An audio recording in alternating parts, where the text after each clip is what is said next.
What's up, everybody? It's Barbara from the Bronx, and right now I am in Department of Social Services. I'm about to go into Hunts Point.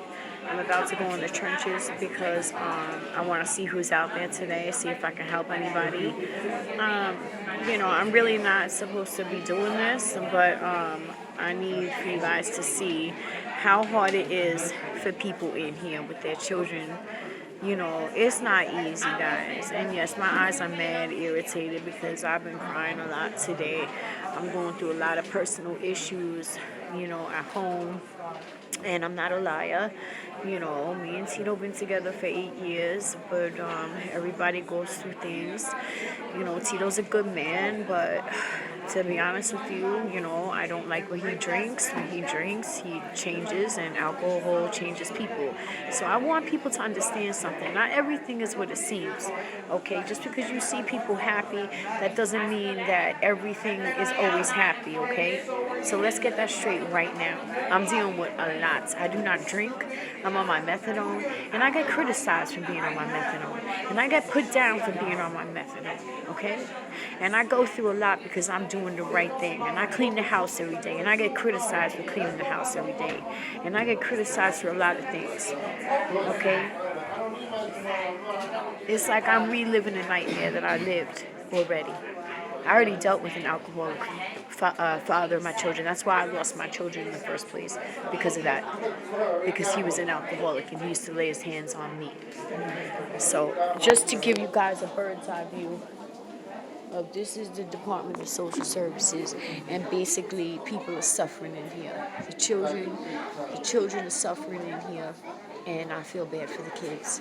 And like I said, I implore people to please pray for the children, because the children are the ones that need prayer. The children are the ones that need prayer, guys. That's my little outfit today, guys. But greasy. My hair is so greasy, guys. I still haven't washed my hair. I don't know what I'm doing. Like, I don't have time for myself. Let me tell you something. You know what my routine is? I'm going to show everybody my routine. I'm going to show everybody my routine. This is my routine in the morning. I get up in the morning. I take care of my baby first and foremost. Okay, I occupy him. I clean the house every single day. There's roaches in there. You have to clean them. Every single day I clean the house, and I do a pretty damn good job doing it. Okay?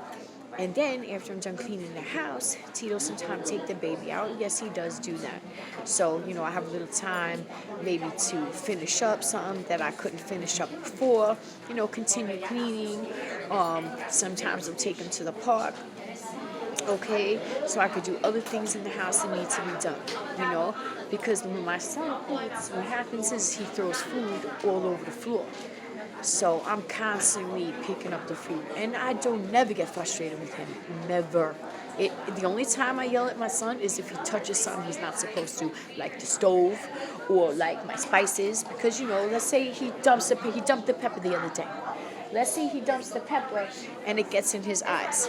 You know what I'm saying? That's not good. I can't allow that. So I have to yell at him, and I don't lay my hands on my son. I never even spank my son, not even one time. Never. I do not condone violence. Violence begets violence, and that is my perspective on things. I never laid a hand on any of my kids when I had my other children. Okay, I don't believe in that. I believe there are other ways to discipline, your kids. And I said that in my other video when I was crying to Jessie Dunn. What's up, Jessie Dunn? You reached out to me, girl. I was shocked, absolutely appalled. And Jessie Dunn, I just want to tell you something. Jessie Dunn, okay, this is nothing personal, but I'm sorry. I said something to her that I feel a little guilty of, because, see, guys, I'm an open book. And I'm not saying this to get subscribers. Like I said, I don't care about that. I don't care how many subscribers I have. Honestly, I did care about that at one time. I really did. I wanted to get a lot of subscribers. I wanted to monetize off my channel. But you know what? I'm not doing that no more, because it becomes toxic. When you constantly checking how many subscribers you have, no. That is toxic, guys. That is no good for a person's soul, to be caring about numbers. No, I don't have time for that. Listen, I survived way too much shit to be caring about that. If people want to hear my story, that's wonderful. If you want to hear my experiences, that's wonderful. And why do I have why I always correct myself when I say story? Because to me, I don't know. Story, it comes out of my mouth because I've been conditioned to say that, but it's really not how I really want to go about using a title for the things I've been through. I don't want to call it a per se story. It's an experience. It's something that I have lived through and dealt with throughout my life. So what I'm trying to say is this. Okay, so when you hear me correct that, that's because it's coming from my heart, and I catch myself. I catch myself because people don't understand. We as a human race have been conditioned to say certain things because it's repetitive, and we see it and we hear it, and it resonates within us, and we don't even know. It settles in the subconscious, and that doesn't mean I'm a doctor. It doesn't like mean. that, Mommy. Oh, thank you. Say hi. Say hello. Well, honey, what do you want to know? Oh, I got that from a Halloween time, so I put it on my phone. Isn't that nice? What's your name, Miss? Tiffany. Tiffany, that's my daughter's middle name. I love that name. Yes, her name's Diana Tiffany. That's I have a cute. YouTube channel. You want to say hi to everybody? No? All right, God bless you, though. Thank you for saying hi. Well, I have to answer. So anyway, guys, I have to go, but I just want to say that real quick to Jessie Dunn. Jessie Dunn, I'm sorry I mentioned why you named your kids' channel Dead Love 28 or something to that effect. Because see, when I look at a child, your child, any child, my child, children are innocent. And when I seen that title, it just kind of took me back. I was like, but it's none of my business. I'm not saying that there's anything malicious or malintent with that title. All I'm saying is that I was just a bit surprised when I maybe there's when I call my son Weedy B. That stands for Sweetie Boy. That's not my son's real name. His real name isn't Weedy B. His name is Waldemar, just like his father, Little Tito. But anyway, as I was saying, so guys, listen. Okay, I said to her in her comments, I said, don't get frustrated with the baby. Because I guess, I don't know. I'm just I'm a doting mother. That's what it is. And it has nothing to do, some people think that it has to do with guilt. No. Honestly, wait a minute. I'm not going to be a liar. Yes and no. But that's not why I give my son all that love and affection. It's not about, that's coming from my heart. Now, I will say this, and I'm telling you guys the truth. Okay, and my sister is Reese's Buttercup. That's the name of my sister. She stuck up for me when this girl was saying all these nonsense things about me, and this man said that I was lying about my childhood. If you go in the video with me crying to Jessie Dunn, you will see that it said Reese's Buttercup is the name of my sister's channel, okay? And basically she stuck up and said everything that my sister said was true, okay? She also stuck up for me last night. Now, getting back to what I'm saying. When I first lost my two children, remember, I was not a drug addict. I had smoked weed as a teenager and smoked weed maybe 10 times the most when I had my children, my 22-year-old and my 18-year-old, okay? 10 times I might have smoked weed. I did not even smoke cigarettes when I was pregnant with my son and my daughter. Nothing. I ate and I nursed my son till he was 2 years old. I breastfed my son till he was 2 years old. He did not want to let go. My son because people don't get it. When you breastfeed your child is getting so much nutrients to their brain, and their brain just becomes so developed, and they gain immunity as opposed to formula. And I wish I could have nursed Weedy B, but Weedy B didn't want to take. Weedy B had no withdrawals from the methadone, by the way. Thank you, Jesus. Now, like I said, I lost my first two children to domestic violence. It's the God's honest truth. And I will get proof of that. I'm going to go to Child Protective Services on Long Island because that's where the case was. And I'm going to ask them for my records. I have to, because I have to prove myself, because anybody can say anything. And it is so hard to believe that someone can lose their kids for that. Now, There are kids that are in drug addict households. I'm sorry, I'm just being honest, and their children are not taken from them. What happened to me, my father said, and I'm sorry, I'm not being stuck up, but my father said that these people that had my case, the CPS worker and all of that, he said that they were mad jealous of me. That's what he said. He said my sister-in-law was jealous of me, and the lady, the caseworker, was jealous of me. And I don't see why anybody would be jealous of me. You know, because looks are superficial, man. Just because someone's good looking doesn't mean that they are, like, that's not everything. You know, I see good looking people all the time, and if they don't have a good personality, boo, okay? Boo. If you don't have a good personality and a good heart, that's it. Now, I will say this. I tried to get my kids back for 2 years. They would not give me back my kids. I had nowhere to live. I was ignorant to the court system. I did not know I had programs that could have been offered to me. I had no idea about nothing. I didn't have a pot to piss in and a window to throw it out of, first and foremost. Okay? My children were with my first sister-in-law, the one that caused all the problems. She had them for 2 days and gave them up. They went to my other brother's house. He's passed away, Anthony. They were in that house for a couple of months. It was great. I was going to my domestic violence program. I was going to parenting classes. That's what I had to do. I had to go to domestic violence and parenting classes. That's it. Because I was not on drugs. I completed all of that stuff. I got the certificates and everything. I don't have them on me, but I did have them. Okay? Now, then what happened is that my kids, while I was visiting them, my son it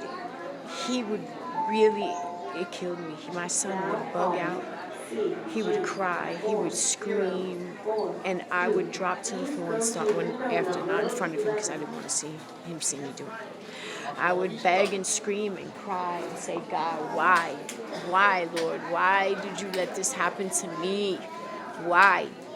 Now, my father and my stepmother could have helped me and could have took my kids in with me. But my father was under the influence of brainwash from my stepmother. She influenced him a lot. And my father regretted it, and he apologized to me. Because it was a big house. He could have easily took me and my kids in, and it would have been fine. He didn't want to do that. They were adopting their own child.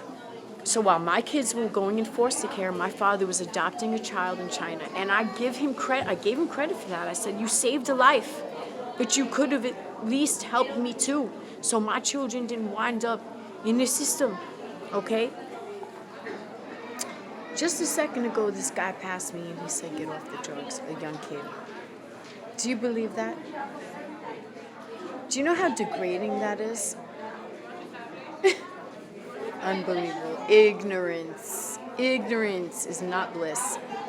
So let me just brush that off because I know the truth and it doesn't matter. And he's probably just another jealous hater. Because anybody who can just pass somebody and because they see them doing something positive and just come out their face and say something like that, you know there's got to be something fundamentally wrong with that individual. He doesn't know me from home. Well, the kid couldn't have been more than friggin' 17 years old. And you know what? Before that, he was smiling at me. He was checking me out, and I blew him off. So you know how that goes, ladies. When you blow a guy off, then they act like you ain't nothing. All the women know that. That's the oldest trick in the book. And another oldest trick in the book for men is that if you good looking, they'll try to act like you ain't nothing. They try to ignore you and go, please. I've been through it all. So now, my son would drop. I would drop on the floor and start begging and crying and pleading, and it was very hard for me, and I'll never forget it. Never, never, never. And that I cannot physically I can't think about that really in depth. I can just say it off the top of my tongue because when I start really going back in the files in my memory, I could have a nervous breakdown from that easily because it was very, very, very, very extremely that was one of the worst things that I ever had to witness my son crying for me like that. Now, so I didn't get my kids back. Years passed. I'm on drugs now. in the street. Hunts Point, I get pregnant in the street. I had no idea I was pregnant until I was 5 months. I never ovulated. That whole time that I was on the street, I did not get a period, so I have no idea how I wound up getting pregnant. Then, I was in the jail. I had to go to the hospital. The doctor said there's something not right. There was a foul odor coming out of me. They did an examination down there. She started pulling out rag after rag after rag after rag after rag after rag. Someone shoved at least 15, 20 rags up my vagina. Excuse my language. And then she told me I was pregnant, either before or after that. But that whole situation, I was blown away. I was confounded. I was confused. I was perplexed. I couldn't understand how God would let me get pregnant on the street. And I was too far gone. I had no intentions to stop using. I was depressed. I kept thinking about what happened to my other kids, and I did not want to go through that again. I just did not want to go through that again. So honestly, I didn't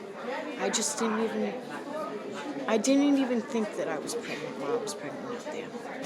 And I gave birth on Halloween. And they had to carry me down the stairs. And I never had custody of that baby, never. The guy that I was with at the time, he wasn't my pimp, but he had the place to live and I made the money, so it was like an even exchange.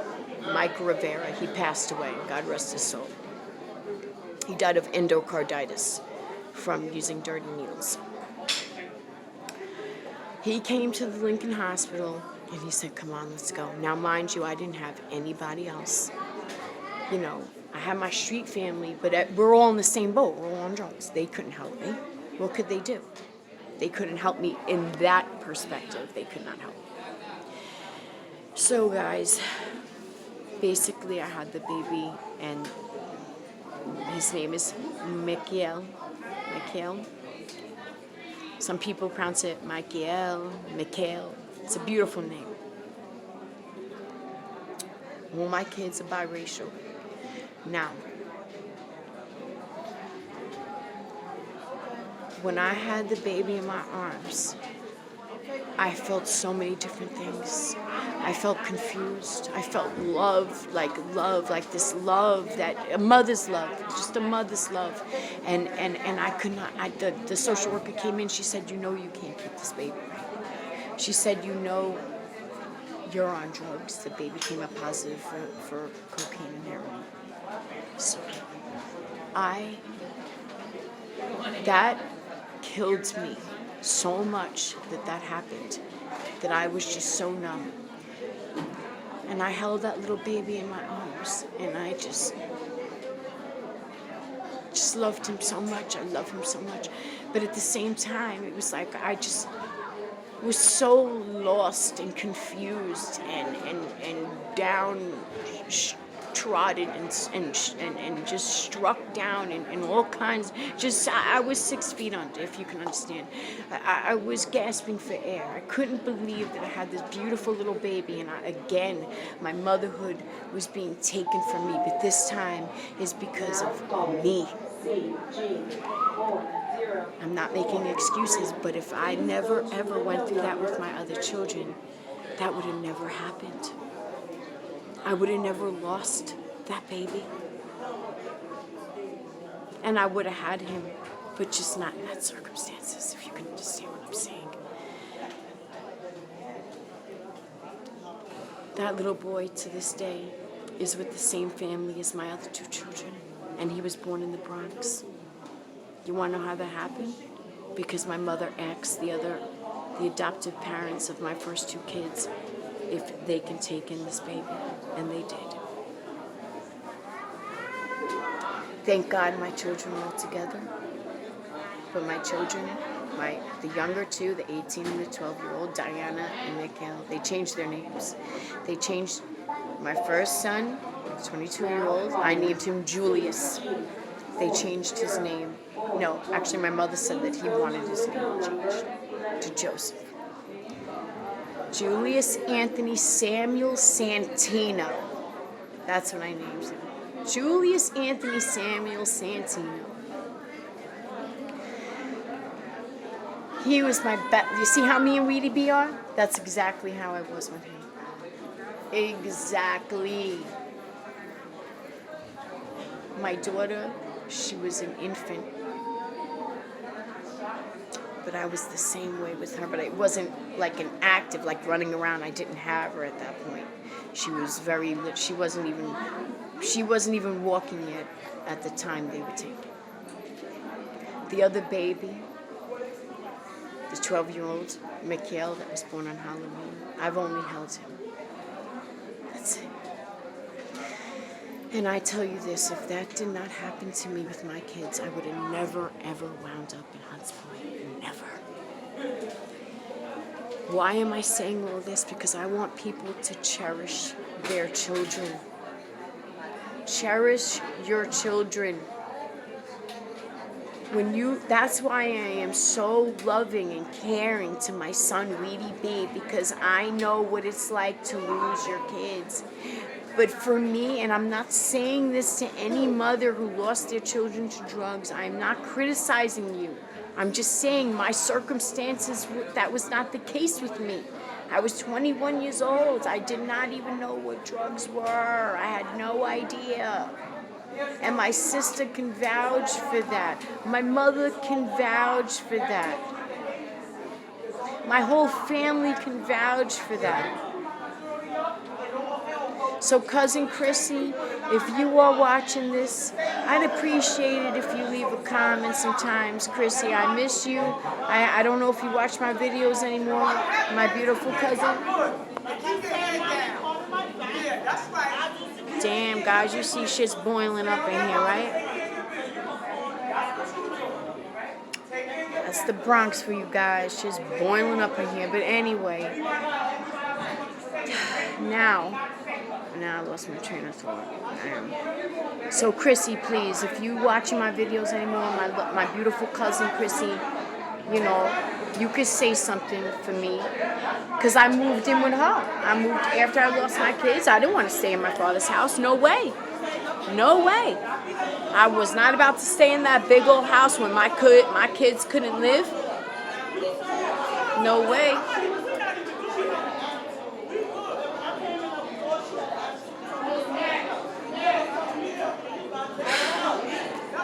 I'm sorry, guys, but you see what's going on, right? All right, guys. I gotta go. I'm gonna see what's up on Hunts Point. The baby's safe with Tito, and excuse me. But I know God's gonna reconcile the situation with my children. But my son hates me. He reached out to me 2 years ago, and he knew everything that happened. And then I guess the adoptive parents told him something. Showed him that the baby was born in the street like that, and then all of a sudden he just wanted nothing to do with me because they probably told him that's how it always was, which is a lie. And they'll be held accountable for that if that's what they tell my son, because I could prove it. I could prove all of it. And everything that I experienced at Hunts Point, I can only prove some of those things. But why would anybody make up something like that about being raped? For what?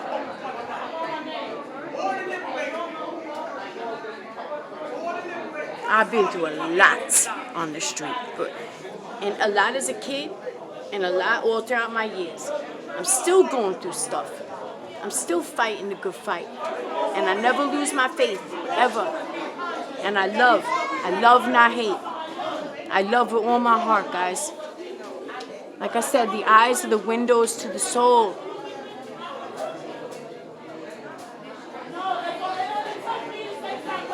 God bless you guys. Dee Dee and Chrissy, if you're watching this, I'd appreciate it if you can at least say something about the situation at hand. As far as what happened when I lost my kids. God bless you.